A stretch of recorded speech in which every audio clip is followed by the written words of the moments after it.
The spit hit her face at exactly 6:47 on a Tuesday morning in December, when the thermometer outside Morrison's diner read 22 below zero.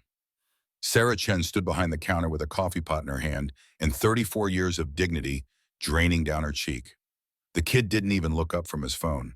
Brandon Castellano, 17 years old. Designer jacket that cost more than Sarah made in 3 months. BMW keys spinning on the table like a taunt. Refill, not a request, a command. She'd poured the coffee. Steady hand, her grandmother's jade bracelet catching the fluorescent light as she moved.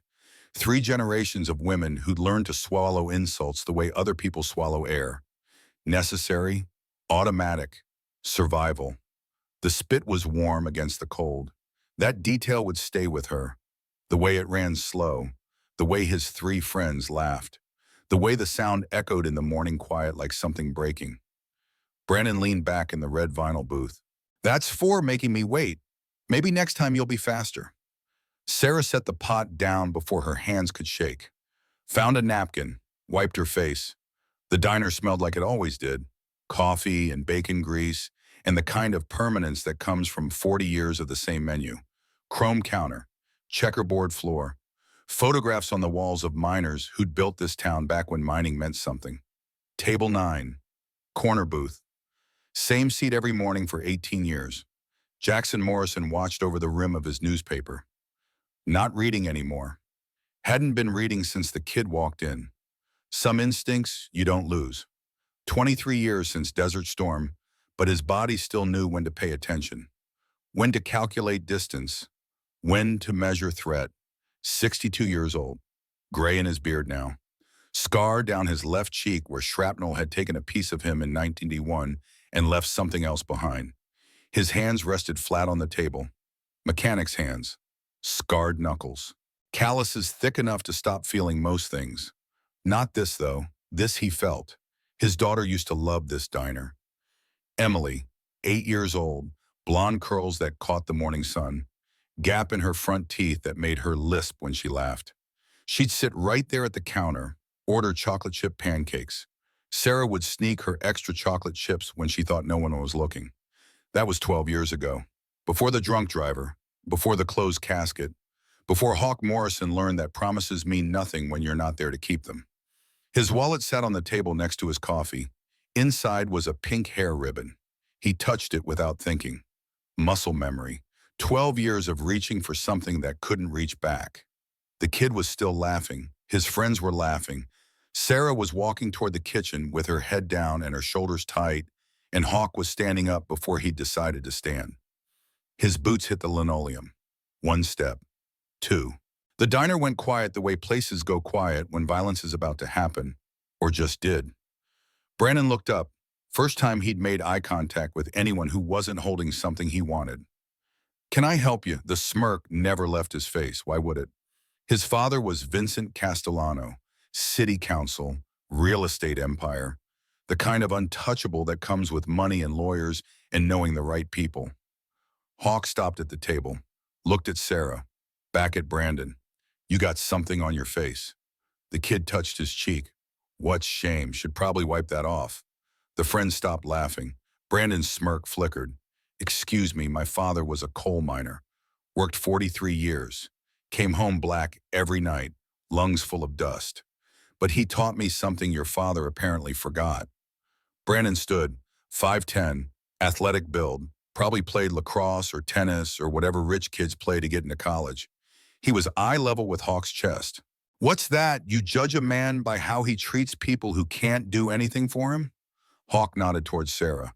"That woman can't make you rich, can't make you famous, can't help your career. So how you treat her, that's who you really are. Do you know who my father is? I know who mine was." Hawk's voice didn't rise. Didn't need to. That's the difference. Brandon pulled out his phone. Dialed. Speakerphone. Because of course he did. "Dad, there's some biker harassing me at Morrison's." Vincent Castellano's voice came through smooth and educated. The kind of voice that's never been told no. "Is this Hawk Morrison?" Brandon blinked. "How did you put him on?" The phone changed hands. Hawk took it calm as Sunday morning. "Vincent, Hawk, we have a problem. Your boy just spit on Sarah Chen. Silence stretched long enough to mean something. I'm sure it was a misunderstanding. No misunderstanding. 6 people watched it happen, including me. Brandon, 17. Kids make mistakes. Kids make mistakes. Men own up to them. Question is what kind of man you're raising. The silence this time was different. Colder. Be careful, Hawk. You're in a town where I have considerable influence. And you're in a town where I have 10 brothers who ride. Your influence works Monday through Friday, 9 to 5. My brothers work 24/7. The line went dead. Hawk handed the phone back. Your father says hi. The door chimed. A little girl walked in, 8 years old, black hair and pigtails, pink backpack with sparkles, military dog tags hanging around her neck on a silver chain. Sergeant David Chen, United States Army, killed in action, Afghanistan, 2021. Lily Chen stopped when she saw her mother's face. The redness, the way Sarah was trying to smile and failing. Mommy, hey, sweetie. Sarah's voice cracked around the edges. I thought you were walking to school with Emma. I forgot my science homework. Lily looked at Brandon, then at Hawk. Something in the air made her skin prickle. Kids know. They always know. What happened? Nothing, baby. Go get your folder. Lily didn't move. She stared at Brandon with the kind of directness that adults learn to hide. Did you hurt my mom? Brandon laughed, but it came out wrong. Nervous. Listen, kid. My dad said bad people always have an excuse. Good people just say sorry. The diner was silent. Every customer watching. Every fork suspended. Brandon opened his mouth. Closed it. Nothing came out that sounded like words. Lily turned to her mother. Can we go now? Sarah took her daughter's hand, led her toward the back, their footsteps the only sound. Hawk looked at Brandon one more time. Out of the mouths of babes. He walked back to table 9, sat down, picked up his cold coffee, and drank it anyway. Brandon and his friends left. No apology, no acknowledgement. Just gone. The door chimed behind them. The diner stayed quiet for a long time after. But Hawk's instincts were screaming. The ones that kept him alive when the scuds were falling. The ones that told him when to move and when to wait and when something was about to go sideways. This wasn't over, not even close. 12 years ago, Jackson Morrison was just Jack. Mechanic, husband, father. He fixed motorcycles in a garage behind his house and came home for dinner every night at 6 and read bedtime stories to a little girl who thought he was the strongest man in the world. Emily Morrison, 8 years old, blonde curls, gap-toothed smile, laugh that could make you forget every bad thing you'd ever seen or done. She loved this diner, would sit at the counter, order chocolate chip pancakes. Sarah would sneak her extra chips and whisper, girls gotta stick together. That was June 15th, 2012. June 16th, 2012, the world ended. Hawk was supposed to pick Emily up from school. Softball practice ran late. He texted his wife, Karen. Running behind, can you grab Em? Karen was at work, 20 minutes away. Can't. You promised her. I know. Tell her I'm sorry. Tomorrow I'll make it up. So Emily walked, 6 blocks. She'd done it before. 8 years old, old enough, responsible, mature for her age. The drunk driver ran the red light at Oak and 5th, hit her in the crosswalk, going 50 in a 25. Didn't even brake. The medical examiner said she died on impact, said she didn't suffer. Hawk didn't believe him then. Still doesn't, because he knows what suffering looks like, knows it's not always physical, knows it can be a father standing over a closed casket wondering if his daughter called for him at the end. The driver got 3 years, served 18 months, good behavior, out now, probably living his life, probably forgot Emily's name by now. Emily got forever in the ground. Section B, Plot 47, Pinewood Cemetery. Karen left 6 months later. Couldn't look at Hawk without seeing the text. Running behind. Couldn't stay in the house where Emily's room was. Couldn't forgive. Couldn't forget. You promised her. Karen's last words. That's what kills me. You promised. Hawk touched his wallet now. Pink ribbon inside. Compulsive. Constant. 12 years of touching it like a rosary. Like if he touched it enough times it would bring her back. Emily would be 20 now, college, maybe engaged, maybe giving him grandkids, maybe calling him on Sundays to tell him about her life. Instead, she was a photograph on the clubhouse wall, a pink ribbon in a wallet, a promise that couldn't be kept. Hawk looked across the diner. Sarah was in the back room, Lily beside her, mother comforting daughter, daughter comforting mother, the way it should be, the way he'd lost. Something in his chest cracked. Recognition. That little girl, 8 years old, father dead, mother working herself to death, one cruel teenager away from something breaking. He stood, walked to the back room, knocked gently. Sarah opened the door, eyes red but dry. She'd learned not to cry at work. I'm okay. Really, it's not the first time someone, it should be the last time. Hawk's voice came out quiet but absolute. Nobody does that to you again. Not while I'm still breathing, Mr. Morrison. I appreciate it, but I can't afford trouble. I need this job. I need... You won't lose your job. You have my word on that. Your word doesn't pay Vincent Castellano. He owns the building. He could... Let me worry about Vincent. Lily appeared behind her mother, looking up at Hawk with eyes that saw everything. Are you going to beat him up, Lily? Sarah pulled her daughter back, but Hawk was already kneeling, getting to her eye level. The way you do with kids, the way he used to do with Emily. No, I'm not going to beat him up. Then what are you going to do? I'm going to teach him something his father should have taught him a long time ago. What's that? That actions have consequences. Some debts get paid in ways money can't buy. Lily processed this, 8 years old, thinking, my dad said that too, before he died. He said, always stand up for people who can't stand up for themselves, even if it's hard, especially if it's hard. Something broke in Hawk's chest. 12 years of ice cracking. Your dad was a smart man. He was a soldier, like you.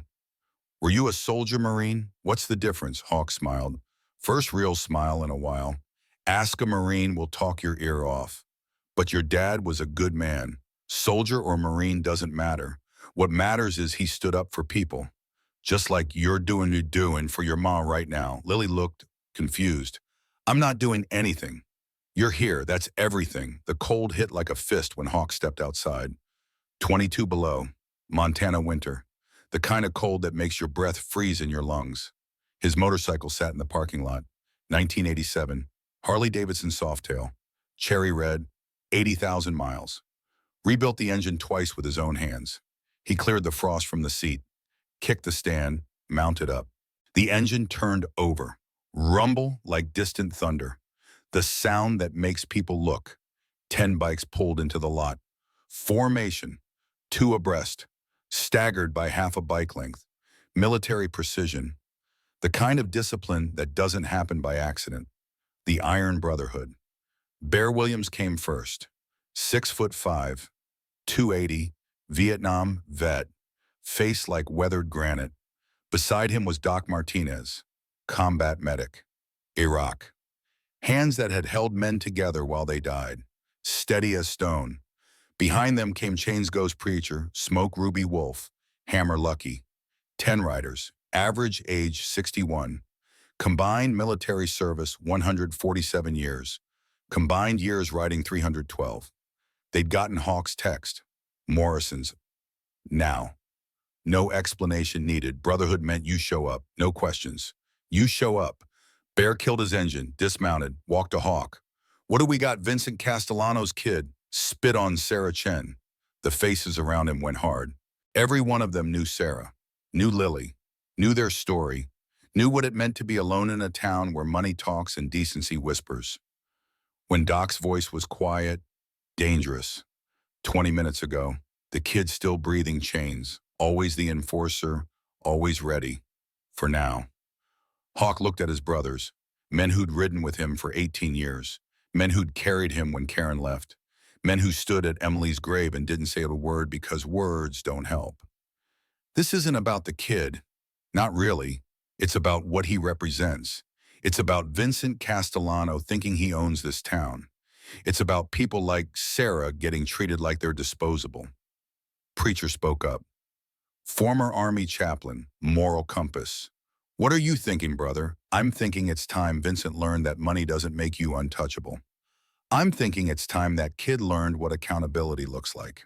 I'm thinking it's time this town remembered what happens when you spit on people who can't spit back. Bear nodded slowly. We're listening. I'm not talking about violence. We're not animals, but we're not powerless either. That kid needs to understand consequences, real consequences, not the kind his daddy can buy him out of. What did you have in mind, Ghost? Stealth expert, already calculating. We're going to make him walk a mile in her shoes. Literally, we're going to make him a waiter. The brothers looked at each other, processing, understanding dawning. Vincent won't allow it. Doc's observation hung in the cold air. Vincent doesn't get a vote. Hawk laid out the plan, simple, direct, no violence, but effective. Public pressure, community awareness. Force Vincent into a choice. Accept and Brandon learns humility.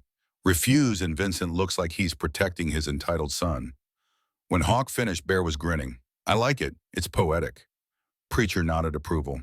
It's exactly what that punk needs. Chains agreed. We do this right. Hawk said we change more than just one kid. We send a message to everyone in this town who thinks power means you can treat people however you want. And if Vincent pushes back Lucky, youngest at 56, always practical, then he discovers that the brotherhood doesn't push. We stand. And when we stand together, we don't move. Agreement without words. Nods, eye contact. The kind of understanding that comes from riding together through rain and snow, and the kind of darkness that has nothing to do with weather. One more thing.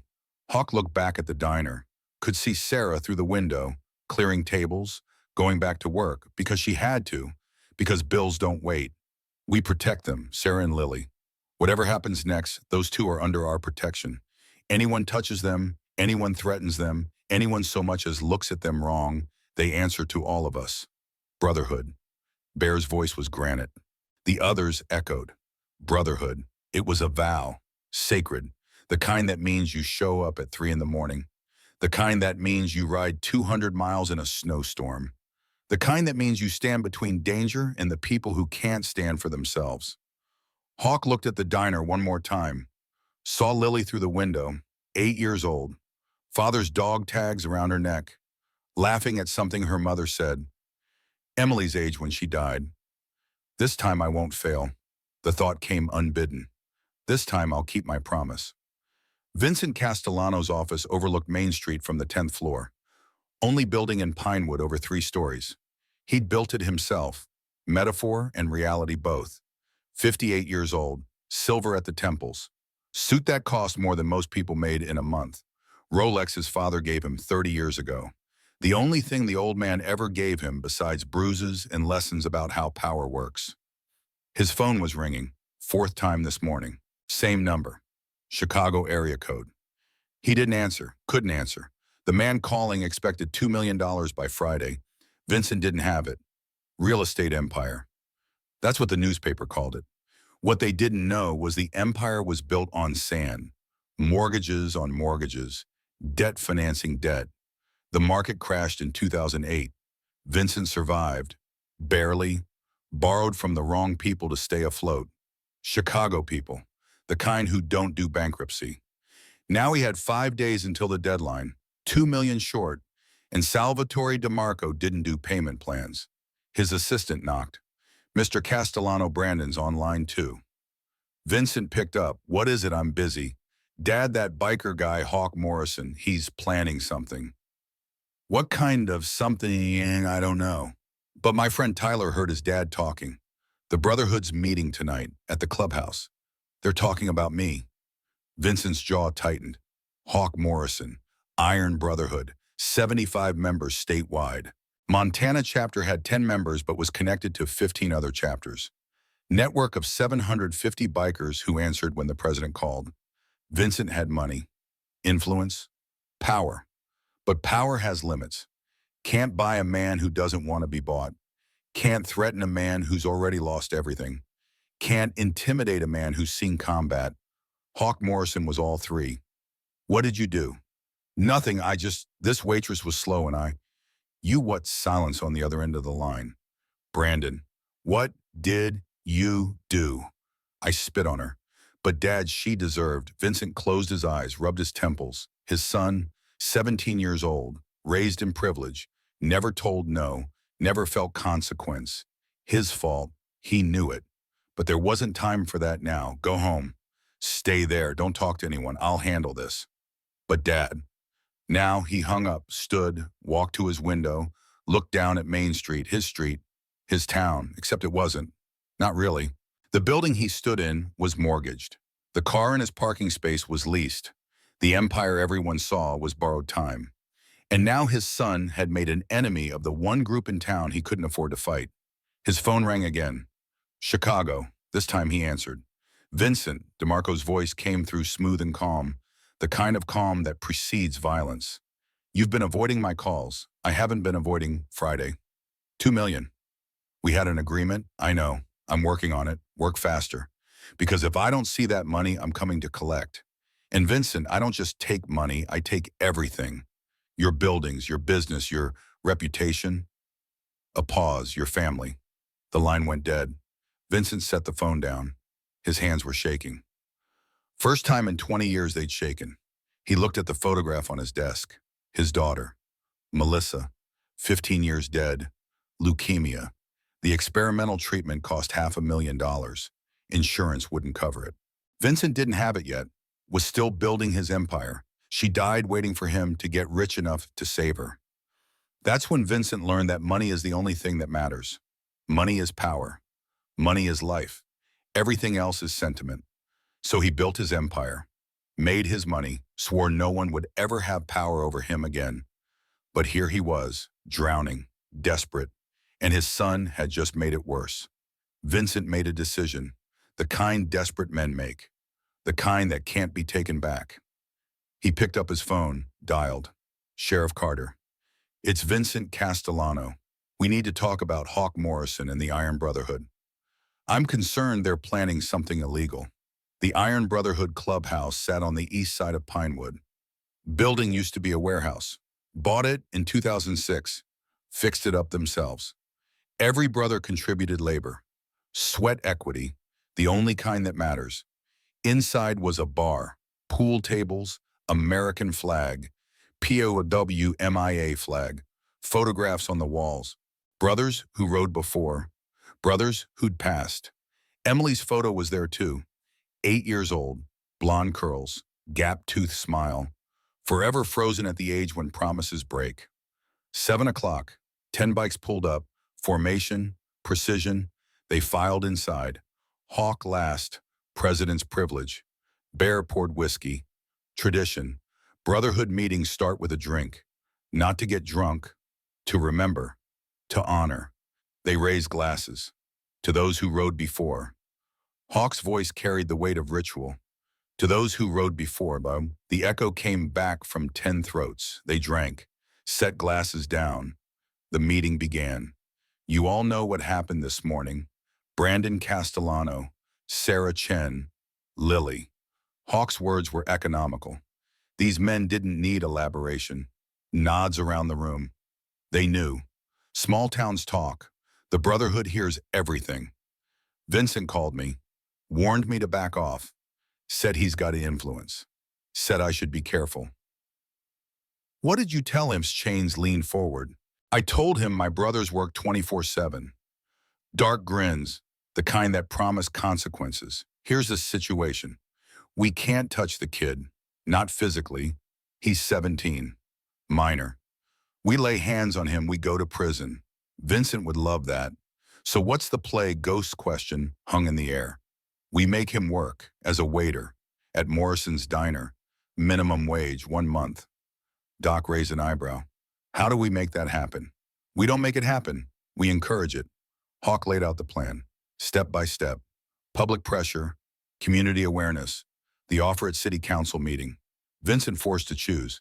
Accept and Brandon learns humility. Refuse and look like he's protecting his entitled son. Either way, message sent. When Hawk finished, preacher spoke.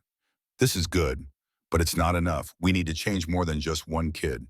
We need to change the system that created him. What are you suggesting? I'm suggesting we make this bigger. Vincent's been pushing people around for years. Sarah's not the first person he's hurt. She's just the first person who's got us paying attention. We should document it, all of it, everyone he's wronged, build a case, not just social pressure, legal pressure. Ruby nodded. Female, 59, earned her patch through skill, not charity. I like it. I know 3 people Vincent screwed on real estate deals. Promised one thing, delivered another. They couldn't fight back because he's got lawyers and money. Same here, Lucky added. My cousin lost her house in a foreclosure. Vincent bought it at auction for a third of what it was worth. She swears he manipulated the sale.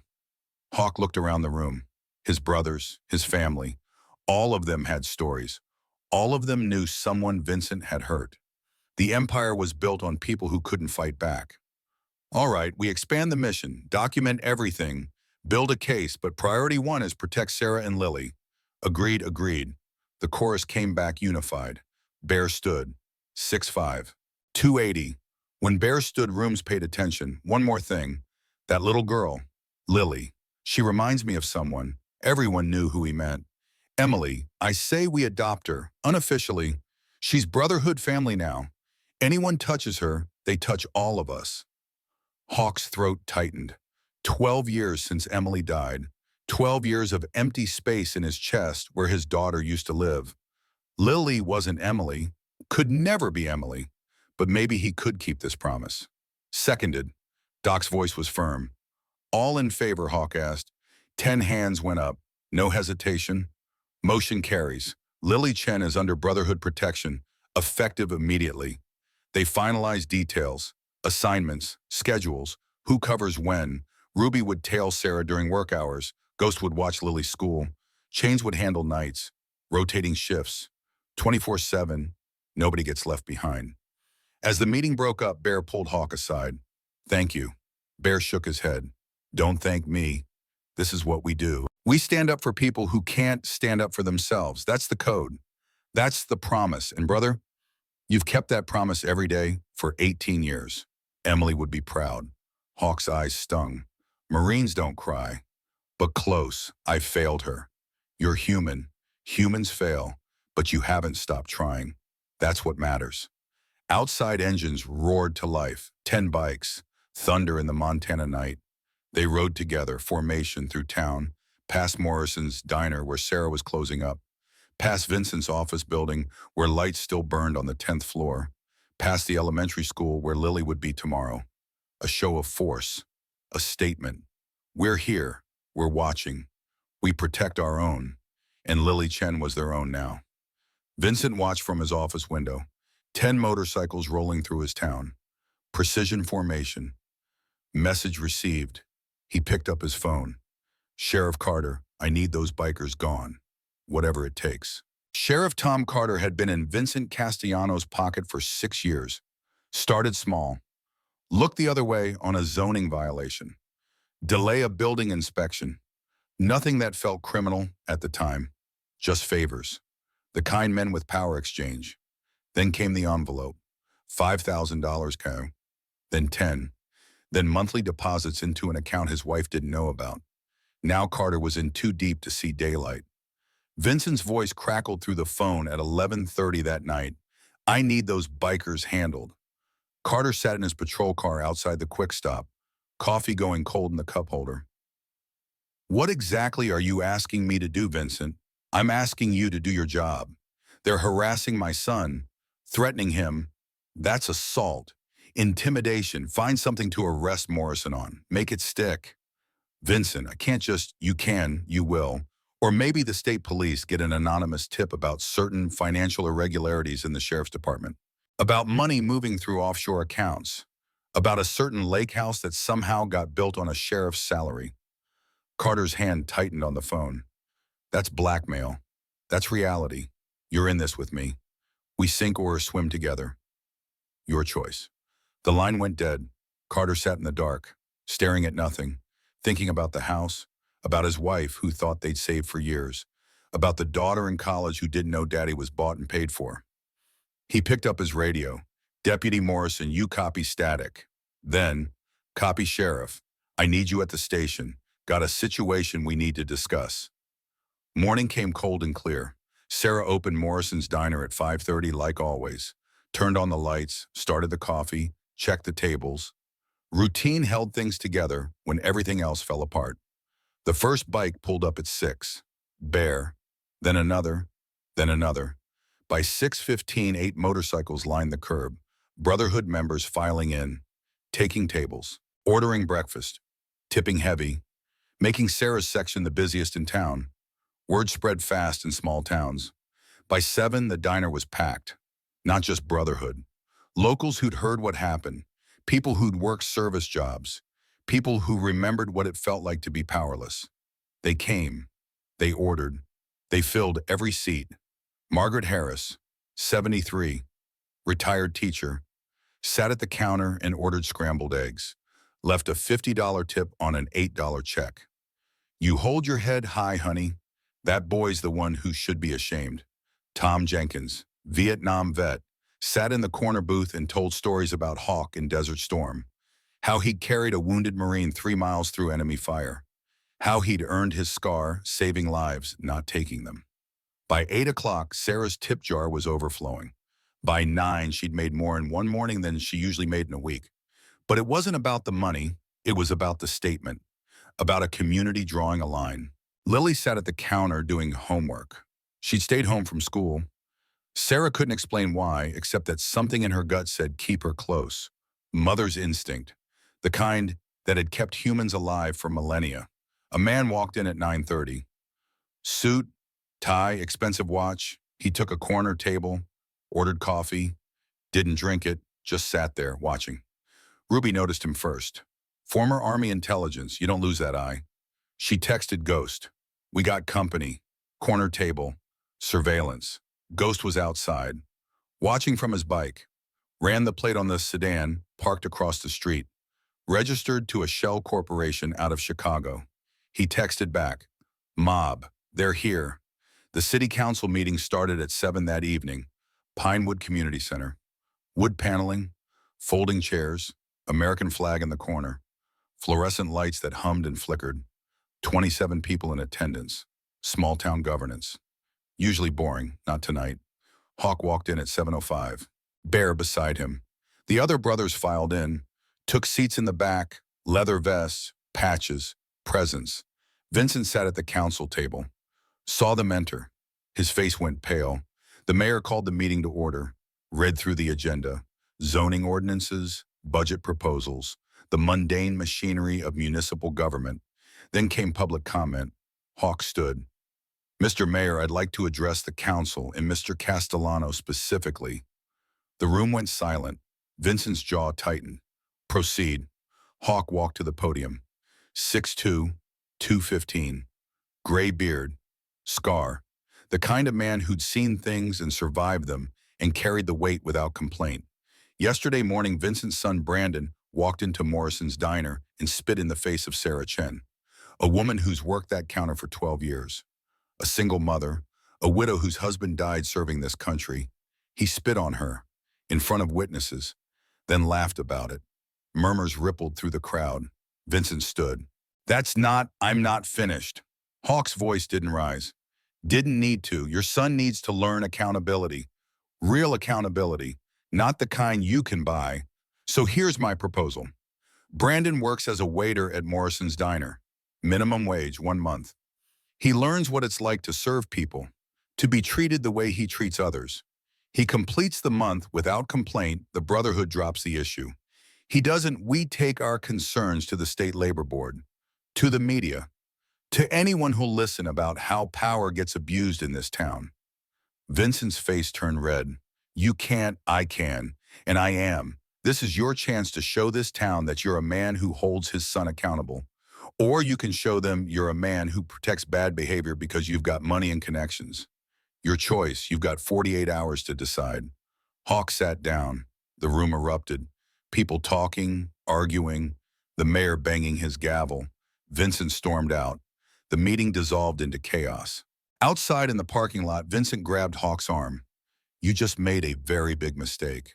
Hawk looked at the hand on his arm. Then at Vincent, I've made plenty of mistakes. This isn't one of them. You don't know who you're dealing with. I know exactly who I'm dealing with. A man who taught his son that money means you don't have to be decent. A man who's built an empire on other people's backs. A man who's about to learn that some things can't be bought. Vincent let go. Step back. We'll see about that. Brandon's first day started at 6 the next morning. He showed up 15 minutes late. No apology. Sarah handed him an apron. He stared at it like it was a dead animal. Put it on. Her voice was flat, professional. She wouldn't give him the satisfaction of seeing her afraid. He put it on. She showed him the system. How to take orders. How to carry plates. How to smile when someone's rude. How to say thank you when someone treats you like you're invisible. All the things he'd never had to learn. His first table was a group of construction workers. Early shift, ordered big, eggs, bacon, hash browns, toast coffee. Brandon wrote it down wrong, brought the wrong order, got snapped at, apologized through gritted teeth. His second table was worse.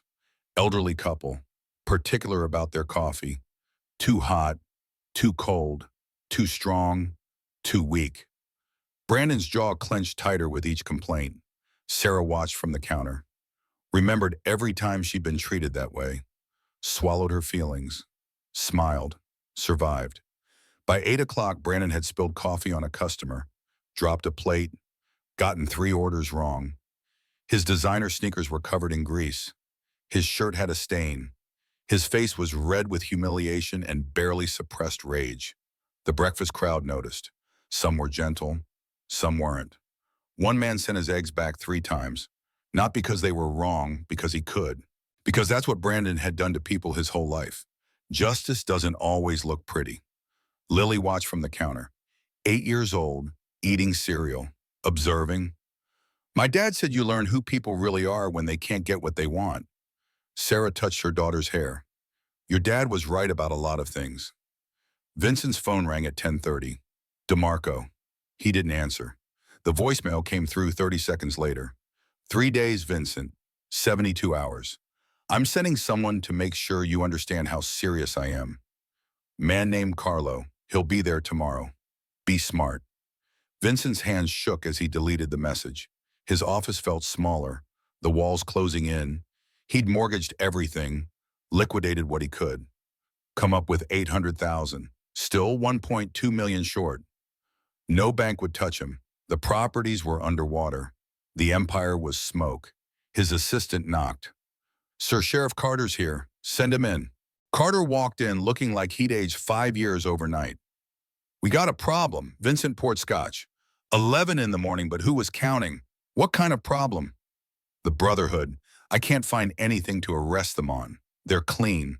No warrants, no violations. They're just existing.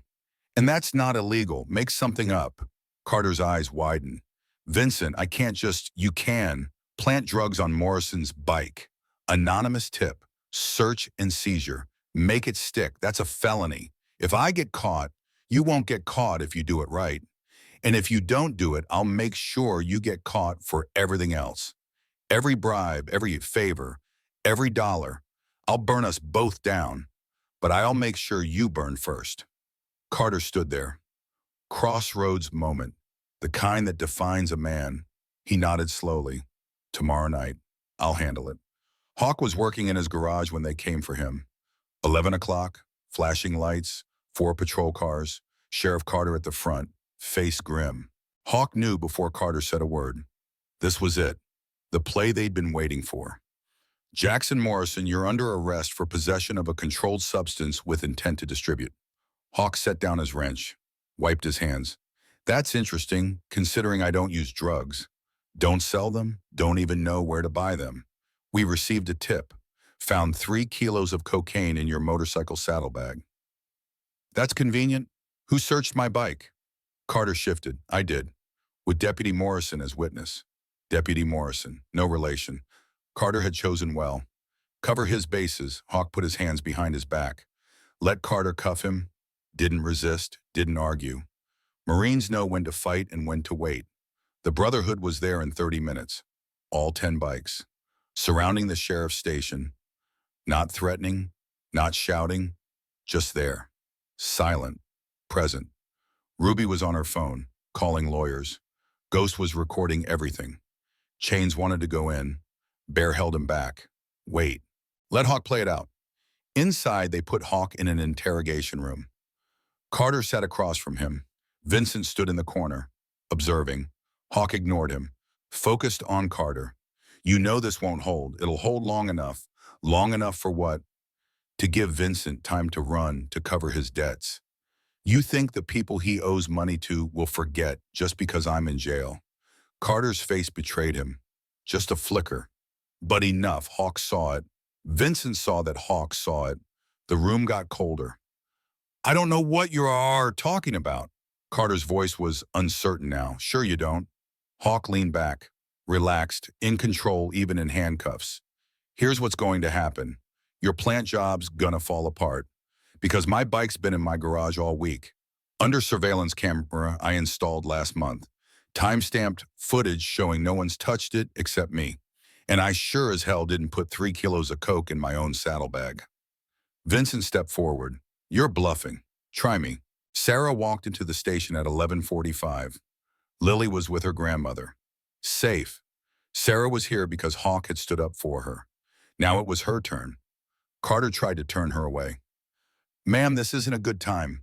I have information about the arrest, about Sheriff Carter, about Vincent Castellano, about corruption that's been going on in this town for years. She pulled out a folder. 6 months of documentation. Ruby had helped her gather it. Instances of favoritism. Permits that got approved overnight for Vincent's projects while others waited months. Zoning changes that benefited Castellano properties. Building violations that disappeared. Police reports that got buried. All of it documented, dated, notarized. The state investigator had been copied on everything an hour ago. Sarah had made sure of that. This isn't just about drugs planted on a motorcycle. This is about a system that's been corrupted. And I'm not the only one who knows. 12 other people have filed similar reports. With timestamps, with evidence.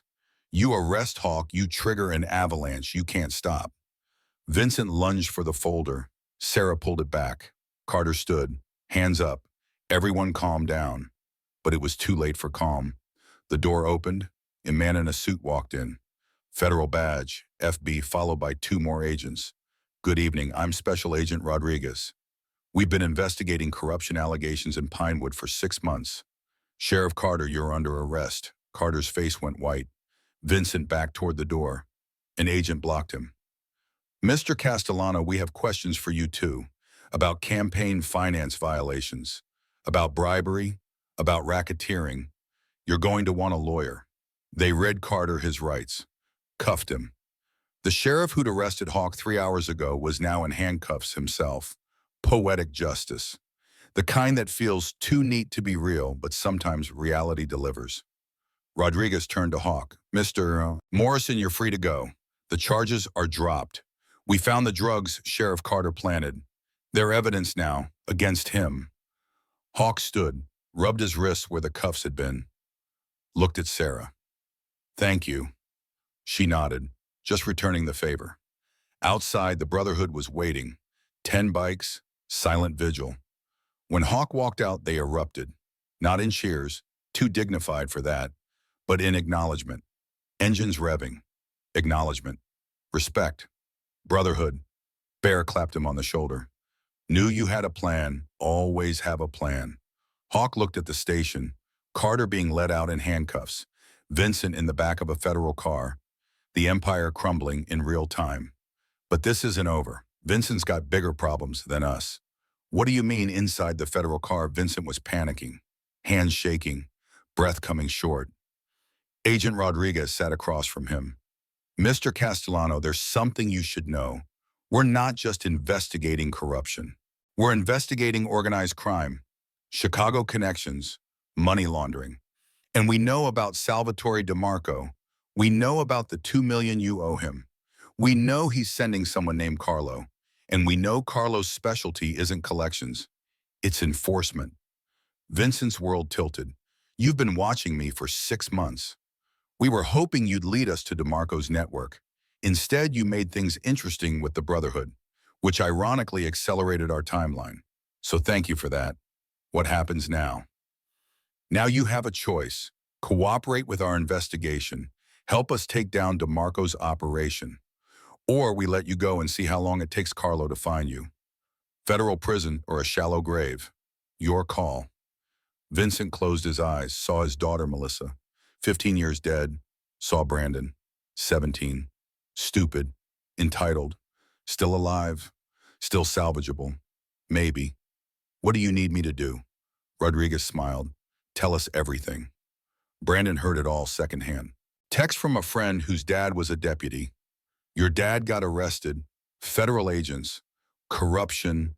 Something about the mob. Brandon read it 3 times. Didn't believe it. Couldn't believe it. His father was untouchable. His father owned the town. His father was powerful. He called, went to voicemail, called again. Nothing. Texted. No response. By midnight, panic set in. He drove to his father's office. Empty. Drove to his father's house.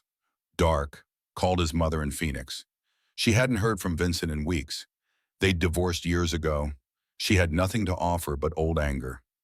Brandon sat in his BM in an empty parking lot, 17 years old, alone. His father gone. His future uncertain. Everything he'd counted on dissolving like salt in water. He thought about the diner, about Sarah's face when he'd spit on her, about Lily watching him struggle with orders, about the construction workers sending eggs back 3 times, about humiliation as education, about consequences catching up. For the first time in his life, Brandon Castellano understood what it meant to be powerless. The brotherhood meeting convened at 1 in the morning, emergency session, all 10 members present despite the hour. Hawk stood at the front, face grim. We've got a problem. Bigger than Vincent, bigger than corruption. Ghost laid it out. Chicago mob, man named Carlo arriving tomorrow. Target isn't Vincent anymore. Vincent's in federal custody. Can't pay, can't run. Mob's gonna want collateral, something to salvage from the investment. What kind of collateral, Preacher asked. Then understanding dawned. Oh no. Lily. Hawk's voice was flat. They'll take her, use her as leverage, try to squeeze money from Sarah. Or sell her. Trafficking's a growth business for these people. Over my dead body, chain stood, voice hard as iron. Might come to that. Hawk looked at his brothers, men he'd ride with into hell, men who'd already been there and come back. We need to protect her. 24/7. Starting now. No gaps, no mistakes. They come for her, they go through all of us. Ghost spoke up. I can reach out to other chapters. Get reinforcements. Do it. We might need them. Bear you coordinate with Preacher. Set up a safe house. Somewhere Carlo won't think to look. Doc, you handle medical supplies. If this goes sideways, we'll need a trauma kit. Ruby, you work with Sarah. Make sure she understands the danger. Make sure she's ready to move if we give the word. They dispersed to their assignments. Hawk stayed behind, alone in the clubhouse, looking at Emily's photo on the wall. 8 years old. Forever. I couldn't save you, but I can save her. I will save her. His phone buzzed. Text from an unknown number. You took something from me. I'll take something from you. The girl pays for your sins. You have until Friday. Hawk stared at the message. No signature. Didn't need one. Carlo had arrived early. The clock was ticking. 2 days until Friday. 48 hours to keep a little girl alive. To keep a promise to a dead daughter by saving a living one. To prove that sometimes you get a second chance. Sometimes you can make it right. He texted back. Come for her and you'll learn what hell looks like. The response came immediately. Already there, Marine. Already there. Morning broke cold and merciless. Sarah found the note under her apartment door at 6. Typed. No signature. We know where she goes to school. We know what time you finish work. We know you're alone. Give us what Castellano owes or give us the girl. We're not picky. Her hands shook holding the paper. Lily was still asleep, bedroom down the hall, 8 years old, dreaming of whatever 8-year-olds dream about, unaware that monsters were real and coming for her. Sarah called Hawk, voice steady because mothers learn to be steady when everything's falling apart. They sent a note. I know. I got one too. Pack a bag. You're both coming with me. Now. Where are we going? Somewhere safe. Somewhere they won't look. You trust me? Sarah thought about her husband, David. Soldier. Dead 3 years. He'd trusted his brothers in arms with his life, had told her before his last deployment, "If anything happens to me, find good men, the kind who show up, the kind who stand. Let them help you. I trust Hawk Morrison with my life. You can trust him with yours." 20 minutes later, a van pulled up, unmarked. Ruby driving, Sarah and Lily climbed in, bags packed, Lily confused but trusting. "Where are we going, Mommy?" "On an adventure." Sarah's voice was bright, false, the way mothers sound when they're lying to protect. "Mr. Morrison's friends are taking us somewhere special." "Like a vacation, like that." "Yes, just like that." They drove for 40 minutes, out of town, into the mountains, old logging roads, places that didn't appear on GPS. The safe house was a cabin, remote, defensible, one road in and out. Bear was already there, setting up perimeter. Ghost was installing motion sensors. Doc had medical supplies stocked. Chains was checking weapons. Sarah saw the guns and her stomach dropped. Lily didn't need to see this, didn't need to know. Ruby took her inside, showed her the bedroom, the books, the games, distracted her while the adults talked strategy in the kitchen. Hawk laid it out. "Carlos got resources, manpower. He'll come. Question is when and how many. We're outnumbered, but we've got terrain. We've got training. We've got motivation." He paused. "And we've got something he doesn't." "What's that?" Sarah asked. "We've got something worth dying for. Carlos just doing it. We're protecting family." "That makes all the difference," the radio crackled. Lucky's voice. "We got movement in town. Black SUVs, Illinois plates, 4 vehicles, maybe 12 men. They're asking about Sarah Chen, about the girl, about where they went."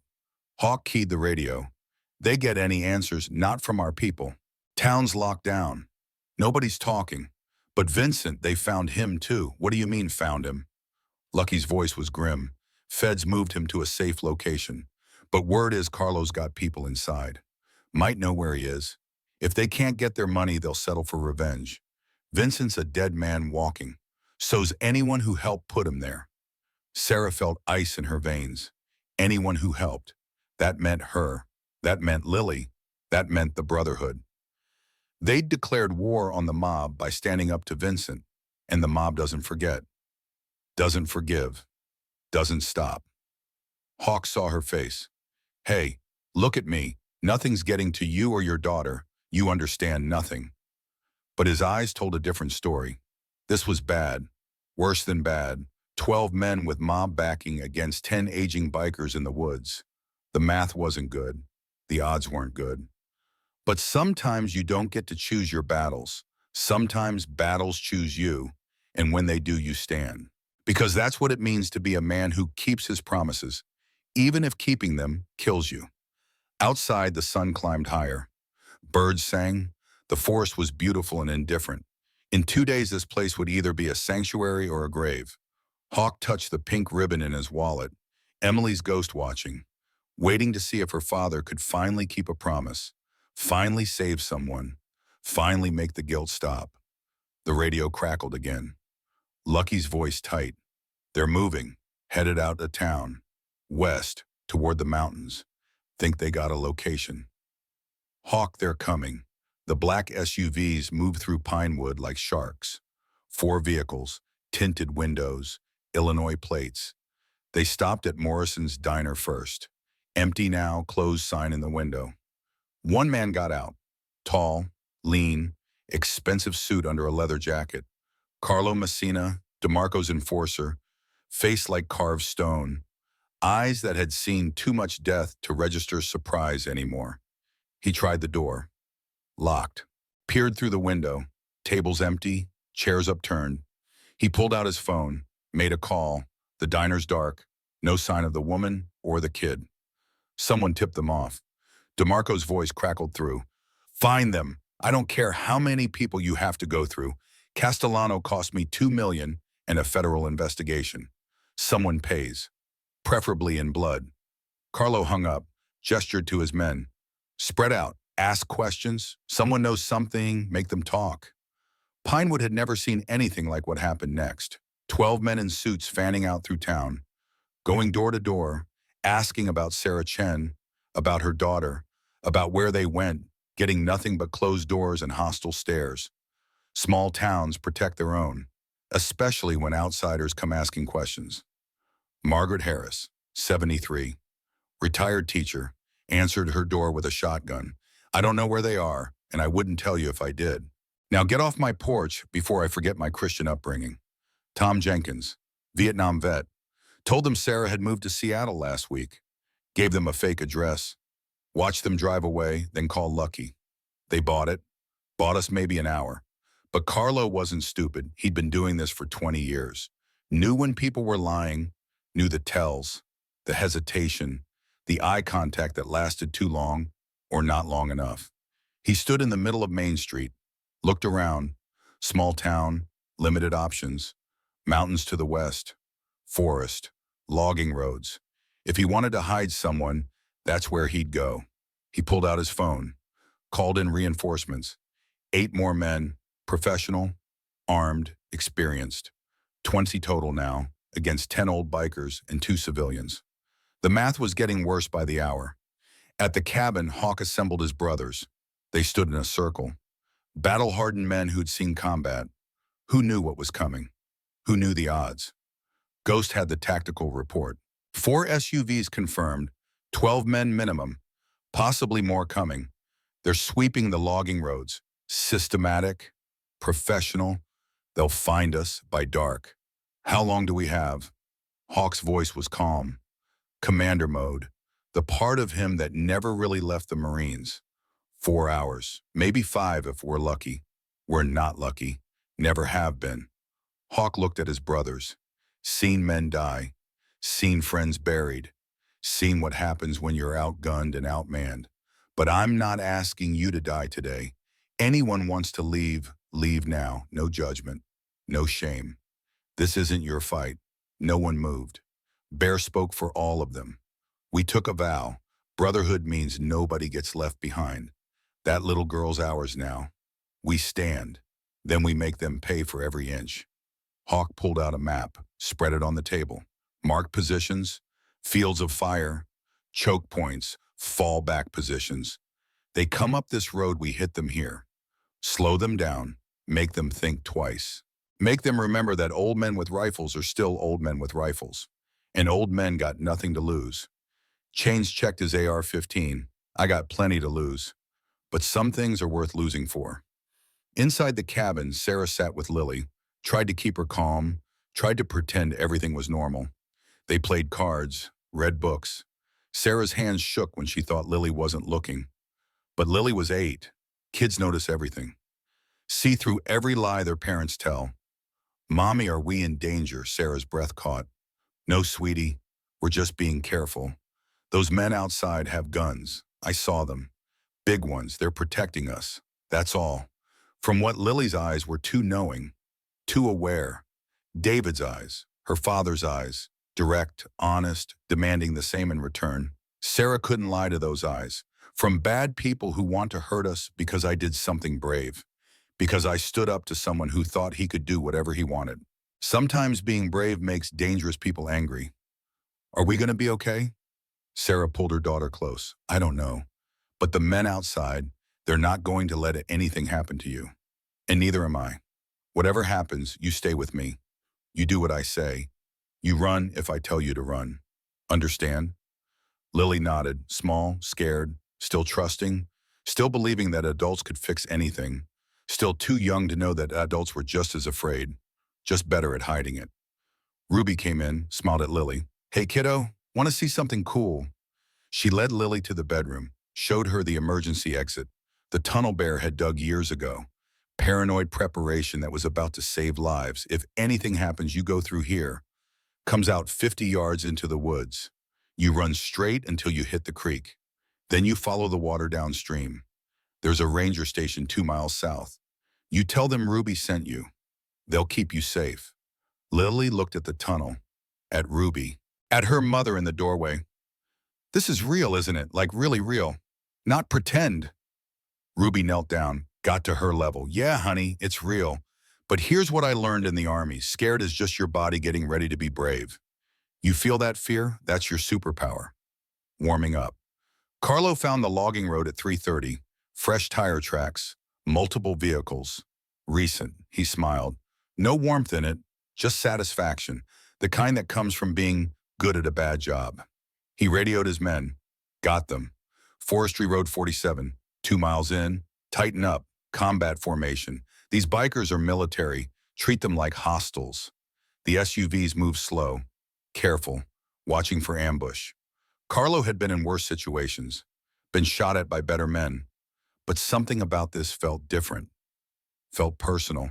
These weren't gang members protecting territory. These were soldiers protecting family. And soldiers with nothing to lose were the most dangerous kind. The first shot came at 3:45. High-powered rifle took out the lead SUV's front tire. The vehicle lurched, stopped. Carlo was out before the engine died. Taking cover, his men scrambled. Professional, trained. They'd done this before. Another shot, taking out the second vehicle's radiator. Steam hissing. Carlo scanned the tree line. Couldn't see the shooter. Professional work. Sniper trained. Probably ghost. The Japanese-American, who'd been a Marine Scout sniper. Range 400 yards. Elevated position. Smart. Carlo keyed his radio. Fan out. Suppressing fire. Keep them pinned. We push through. His men opened up. Automatic weapons. The forest erupted in gunfire. Trees splintering, bark flying, but the bikers were dug in. Prepared, disciplined. They didn't panic, didn't waste ammunition. Picked their shots, made each one count. Bear was on the left flank, Vietnam experience showing. He moved between positions, firing, relocating, firing again, never staying in one place, never giving them a target. His radio crackled. Hawk's voice.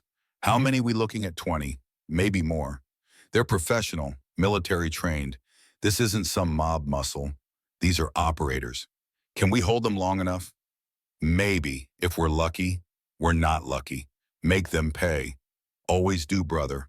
Always do. At the cabin, Doc was preparing for casualties. Medical supplies laid out. Trauma kit ready. IV bags, morphine, sutures. Everything he'd need to keep someone alive long enough to get real help. He'd been a combat medic in Iraq. Seen men die from wounds that should have been survivable. Seen men live through things that should have killed them. Knew the difference was often just luck and time, and having someone who refused to quit. Preacher stood watch at the cabin door. Former chaplain. Man of God. But God helps those who help themselves. And right now helping meant keeping a little girl safe. Rifle in his hands, Bible in his pocket. Both tools, both necessary. Different kinds of salvation. Sarah watched through the window, heard the gunfire. Distant but getting closer. Her whole body was shaking now. No hiding it. Lily beside her, holding her hand, trying to be brave. Failing, 8 years old. Scared, who wouldn't be? Ruby was calm, checking her pistol. Former Army intelligence, but she could shoot. Had shot. Would shoot again if it came to that. She looked at Sarah. When I say move, you move. Don't think, don't hesitate. Just grab Lily and go through that tunnel. Understand I'm not leaving you. Sarah's voice was steel-wrapped in fear. You're not leaving us. You're saving your daughter. That's what mothers do. That's what warriors do. They prioritize the mission. And the mission is getting her out alive. What about Hawk? What about the others? They're doing their job. You do yours. The gunfire intensified, closer now. Carlo's men were pushing through, taking casualties but advancing. Bear fell back to the secondary position. Preacher joined him. 2 old soldiers. Combined age 130. Combined experience 2 wars and more firefights than they could count. They laid down covering fire. Precise, economical, making the mob pay for every yard. Ghost radioed from his sniper position. They're flanking, east side, 4 men, trying to get around us. Change, you copy? Hawk's voice was sharp. Copy. I got them. Chains moved through the woods, silent, fast, found the flanking team, opened up, 3-round bursts, professional. 2 men down. The other 2 retreated. Chains didn't pursue. Fell back to his position. reloaded, waited. Carlo realized he was fighting veterans, real ones, not weekend warriors, not security guards playing soldier. These were men who'd been in actual combat, who knew tactics, who knew how to kill. He'd lost 4 men, had 2 wounded, and they hadn't even reached the cabin yet. He made a decision, called for the second wave. 8 more men, 40 minutes out. When they arrived, he'd have overwhelming force. Until then, he'd contain, set up perimeter, wait for reinforcements. These bikers couldn't run, couldn't escape. Time was on his side, but he didn't know about the phone call Hawk had made an hour ago. To the Iron Brotherhood state president, to the chapter heads in Billings, Great Falls, Missoula, Kalispell, Bozeman, to 750 bikers across Montana. The message was simple. One of ours needs help. How many can you send? The answer came back fast. All of us. At 4:15, the first bikes arrived. 30 of them. Billings chapter, full patch members, veterans, loyal. They parked 2 miles out, moved on foot, silent, practiced. They'd done this before, not often. But when the call came, you answered. That was the code. That was the promise. Chains heard them first. Movement, multiple contacts. Then the radio. Friendly. Billings chapter, 30 strong. Where do you need us? Relief flooded through him. He keyed the radio. Hawk, we got reinforcements. Billings just arrived. 30 brothers. Hawk felt something he hadn't felt in hours. Hope. How many more coming? Great Falls says 20 minutes out. 60 riders. Missoula's 45 minutes. 50 riders. Kalispell's an hour. 40 riders. We're going to have 200 brothers here before dark. Carlos saw them coming at 4:30. Motorcycles, dozens of them, then more, converging from multiple directions. His face went pale. This wasn't a gang fight. This was a war, and he was suddenly very outnumbered. He radioed his backup. Cancel that. Pull back. We're leaving, now. But Hawk's voice came over a megaphone. You came for a fight. Let's finish it. You want the girl. Come through us. All of us. 200 motorcycles lined the road.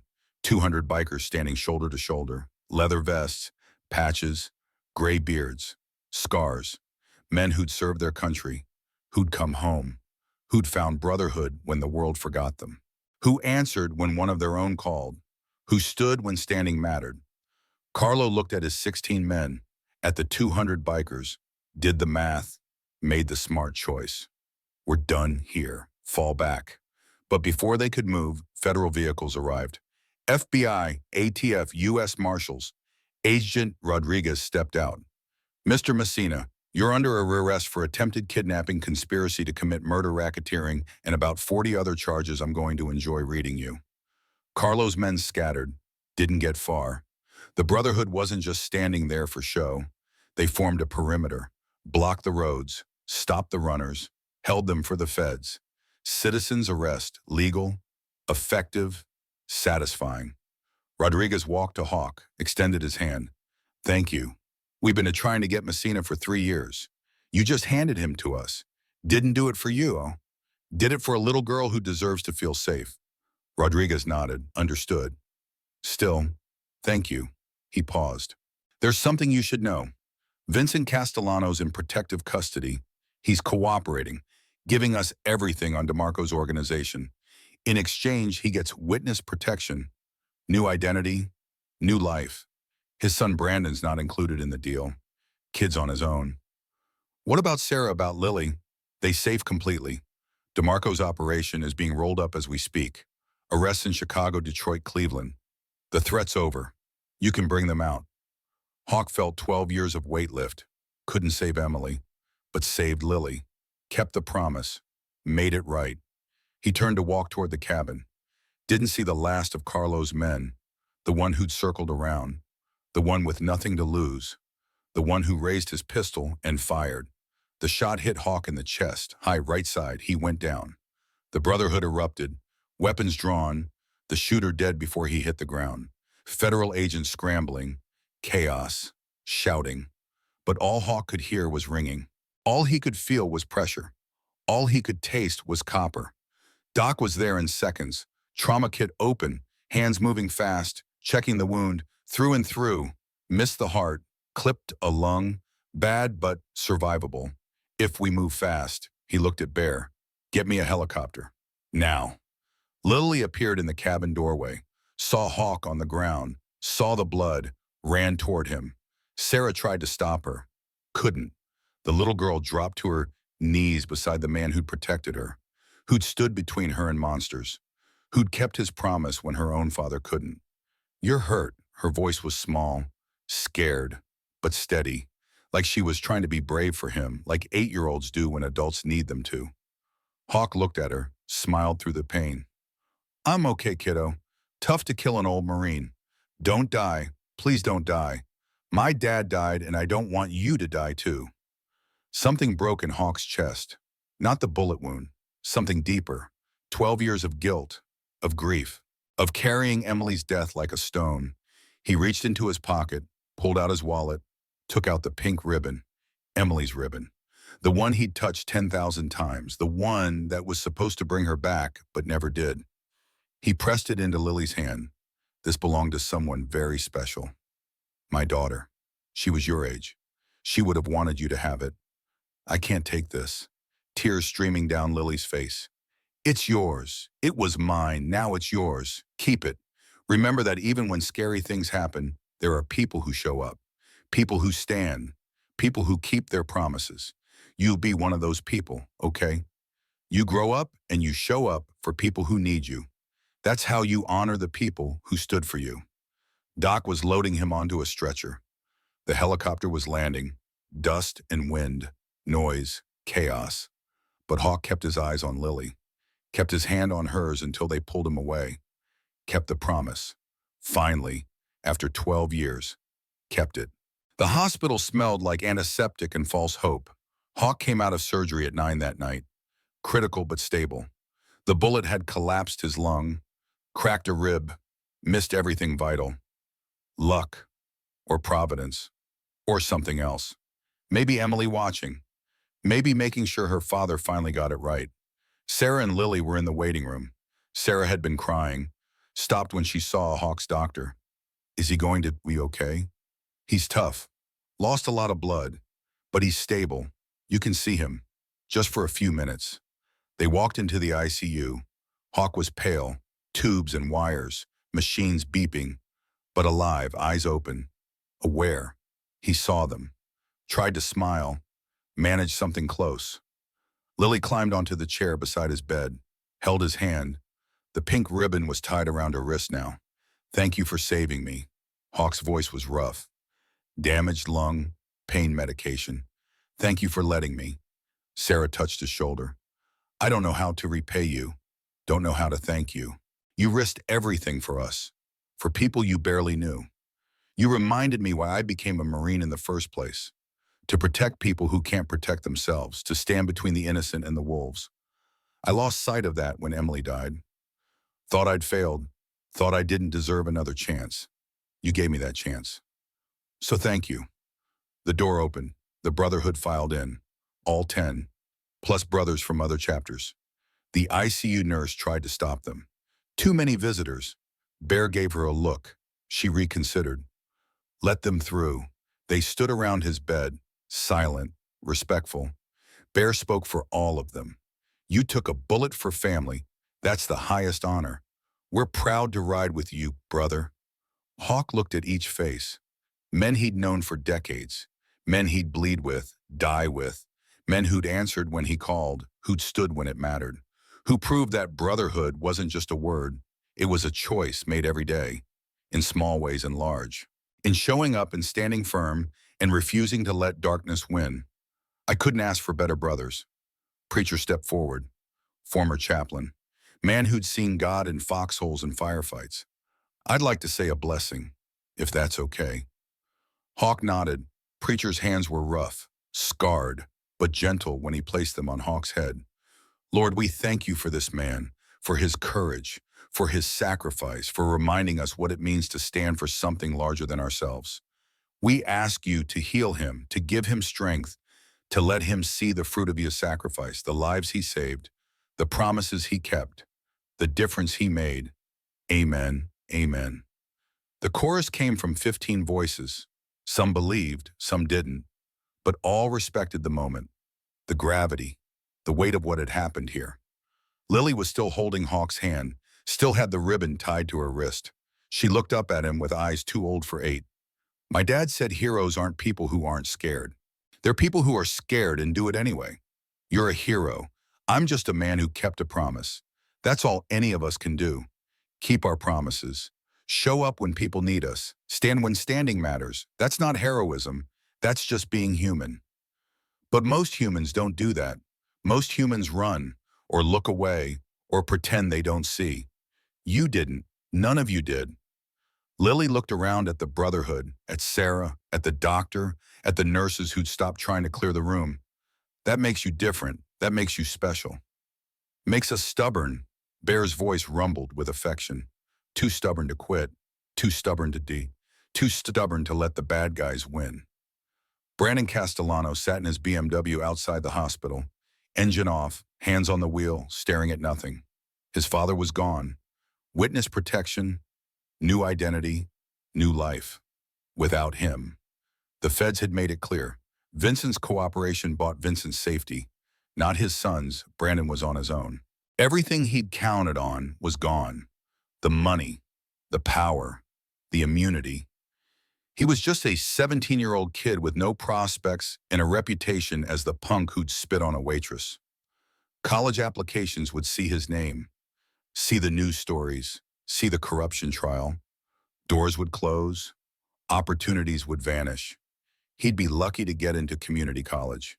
He could run, change his name, start over somewhere else. But that felt like something his father would do. Running, hiding, refusing to face consequences.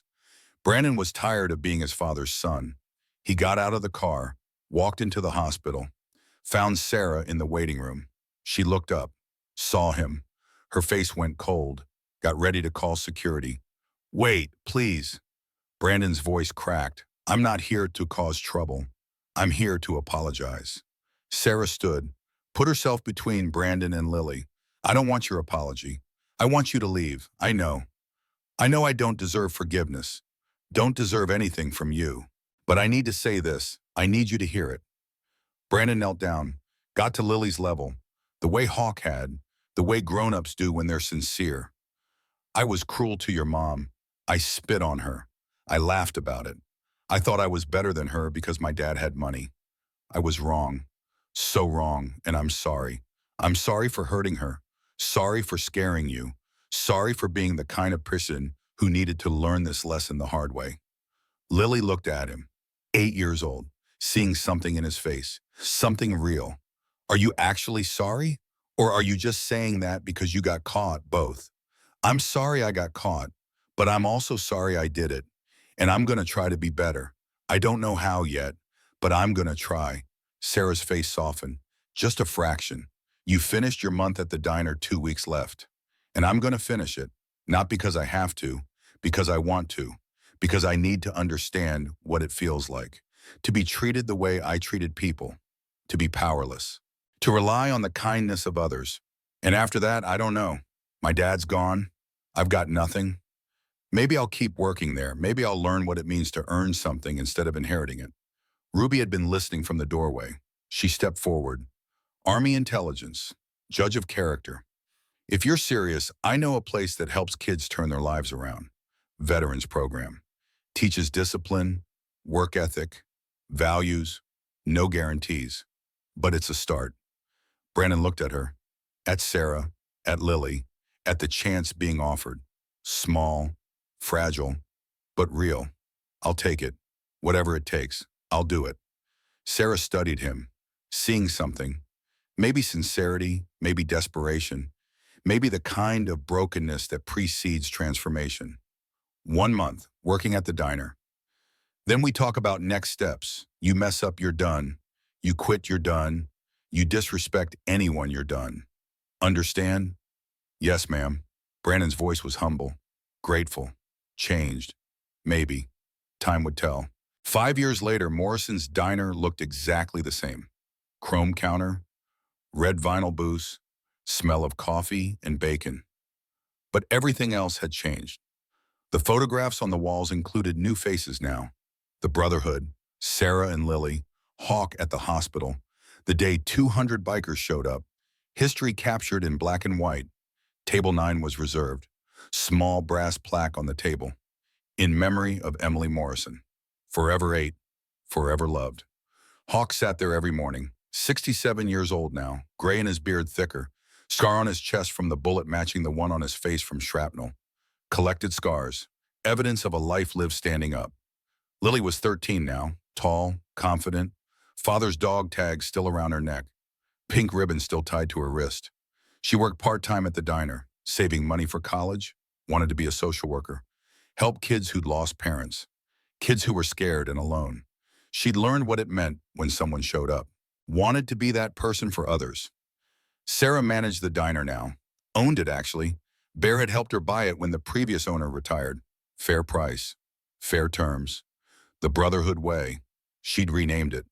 Morrison's Table, in honor of the man who'd stood when standing mattered. The man who'd taught her that dignity wasn't negotiable. Brandon Castellano walked in at 7, wore the uniform, server's apron, order pad, smile that was genuine now, earned through 2 years of humility and 3 years of hard work. He'd finished the veterans program, gotten his GED, started community college, still worked at Morrison's Table 20 hours a week, not because he had to, because it reminded him, kept him grounded, showed him who he'd been and who he was becoming. He poured coffee for Hawk. Morning, Mr. Morrison, usual. Hawk smiled, watched the kid work, efficient, polite, respectful. Transformation was possible. Not easy, not quick, but possible. You hear about your father, Brandon nodded. Testifying again next month. Grand jury in Detroit. Think they'll finally get DeMarco. They'll get him. Too many people talking. Too much evidence. Justice is slow, but it comes. Brandon had visited his father once, in witness protection. The man looked older, smaller, scared, living under a different name, different life, different lies. Brandon had tried to feel sympathy, couldn't. His father had made choices, lived with consequences. So would he. The door opened. More Brotherhood members filing in. Morning ritual, coffee, breakfast, stories. They'd lost 2 brothers in the 5 years since that day. Hammer passed at 68. Heart attack, quick, painless. Lucky died in a motorcycle accident at 60. Not wearing his helmet, stupid, preventable. The Brotherhood mourned, added their photos to the wall, rode to their funerals, celebrated their lives, continued the work. New members had joined, younger veterans, Afghanistan, Iraq, Syria. Men who came home changed, who needed purpose, who found it in brotherhood, in standing for something, in showing up for people who needed them. The mission continued, different faces, same values. Bear walked in, 70 now, moving slower, but still standing, still riding, still protecting. He sat across from Hawk, saw the ribbon hanging on the wall in a frame above table 9. Emily's ribbon. Lily had given it back 2 years ago. Said it belonged here, where people could see it, remember it, understand what it meant to keep promises. You did good, brother. Bear's voice was soft, proud.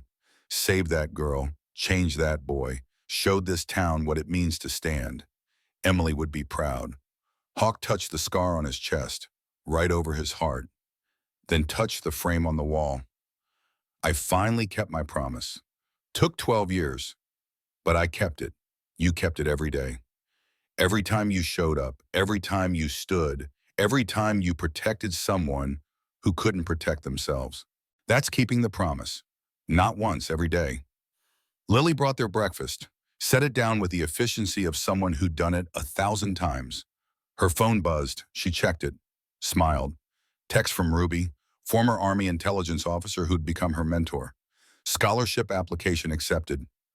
Full ride to Montana State, social work program. Good news, Hawk asked. The best. Lily showed him the screen. Got the scholarship. Starting in the fall. Hawk felt his chest tighten. Not the scar, something else. Pride, joy. The kind that comes from watching someone you protected become someone who protects others. Your dad would be so proud. So would Emily. Lily touched the frame. I never met her, but I know her because I know you, and you showed me what it means to keep promises, what it means to stand up, what it means to show up for people even when it's hard, especially when it's hard. Sarah came over, refilled their coffee, looked at her daughter, at Hawk, at the brotherhood, at Brandon working the counter, at the diner full of people who'd chosen to build something better than what they'd inherited. This is what community looks like. Not perfect, not easy, but real. Built on people who show up, who stand, who refuse to look away when someone needs help. The door opened again. A young mother walked in, looked scared, overwhelmed, baby on her hip, toddler holding her hand, bruise on her cheek, poorly covered with makeup. She asked for coffee, voice shaking. Sarah saw it. The fear, the desperation, the need. Had been there herself, knew the look. She poured the coffee. On the house, then sat down. You okay? The woman's eyes filled. No, but I'm trying to be. Sarah looked at Hawk, at Bear, at Ruby who'd just walked in, at the brotherhood, at Lily, at everyone who'd shown up for her 5 years ago. Then looked back at the woman. You're safe here. Whatever you're running from, whatever you need, you're safe here. The woman broke down. Quiet sobs, baby squirming, toddler confused. Sarah held her, let her cry. Lily brought tissues. Bear made a phone call. Safe house, social services, legal help, the machinery of protection starting to move. Because that's what they did. That's what they'd always done. Stand between the innocent and the wolves. Protect people who can't protect themselves. Show up when showing up matters. Hawk watched it unfold, the cycle continuing, the promise extending, what he'd started 5 years ago multiplying, rippling, becoming something larger than any one person. This was legacy, not money, not power, not buildings with your name on them, but people. Lives changed, promises kept, dignity restored. Brandon brought more coffee, saw the scene, understood, asked Sarah what he could do. She told him. He did it. No questions, no hesitation. The kid who'd spit on a waitress 5 years ago now serving women who'd been spit on by life. Transformation complete. Outside, more motorcycles pulled up. Brotherhood from other chapters. Passing through. Heard this was the place. Where it happened. Where 10 old bikers stood against the mob. Where promises were kept and lives were saved. They wanted to see it, wanted to pay respects, wanted to understand what it meant to be part of something larger than themselves. They filed in, ordered breakfast, listened to the stories, looked at the photographs, saw Emily's ribbon in its frame, saw Table 9 reserved in her memory, saw Hawk Morrison sitting there, 67 years old, gray beard, scars, still standing, still showing up, still keeping promises. The youngest biker approached, 25, Afghanistan vet, third tour, came home broken, found the brotherhood, found purpose. Mr. Morrison, I joined the brotherhood because of you, because of what you did here, because you showed me that service doesn't end when you take off the uniform. It's how you live, every day, for the rest of your life. Hawk shook his hand. Then stand for something, show up for someone, keep your promises. That's all I ever did. That's all any of us can do. The biker nodded, sat down, ordered coffee, became part of the story, part of the legacy, part of the promise that extended beyond one man, beyond one moment, becoming something eternal. Sarah looked around her diner, at Lily serving tables, at Brandon working the register, at the brotherhood filling seats, at the scared young mother being protected, at the community that had formed around the simple act of standing up. Her husband David had told her before he died, find good men, the kind who show up, let them help you. She'd found them, they'd helped, and now she was helping others. The cycle continuing, the promise multiplying. This was what it meant to stand for something larger than yourself. This was what it meant to build legacy, not in stone, not in steel, but in lives, in choices, in showing up every day and refusing to let darkness win. Hawk finished his coffee, Stood. Time to open the garage. Motorcycles to fix. Work to do. Life to live. He touched Emily's frame one last time. Whispered, "I kept it, baby. Finally kept it." Bear walked out with him. Two old soldiers, combined age 137, combined scars uncountable, still riding, still standing, still protecting. They mounted their bikes, engines rumbling. Thunder in the Montana morning. More bikes joined them. The brotherhood riding together. Formation, precision, discipline. They rolled through Pinewood, through the town they'd protected, through streets that knew their names, through a community they'd helped build. Not through power, not through money, but through the simple act of showing up when someone needed help.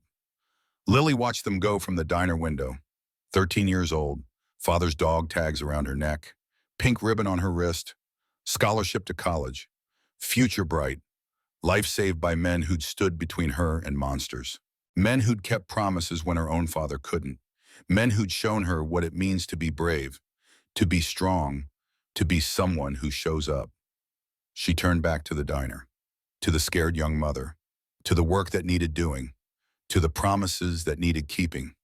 She was 13, but she understood. Legacy isn't what you leave behind, it's what you build in others. It's how you change lives. It's showing up when showing up matters. This was Morrison's table, where promises were kept, where dignity was defended, where community was built one cup of coffee at a time, where 10 old bikers had stood against the mob and won, where a little girl learned what it meant to be brave, where a teenage boy learned what it meant to be accountable, where a single mother learned what it meant to be protected. This was where the story lived. Not in the past, but in the present, in every person who walked through those doors and chose to show up, to stand, to keep promises. This was legacy. This was what it meant to refuse to look away when someone needed help. The sun climbed higher, morning became day, the diner filled with people, stories, laughter, life.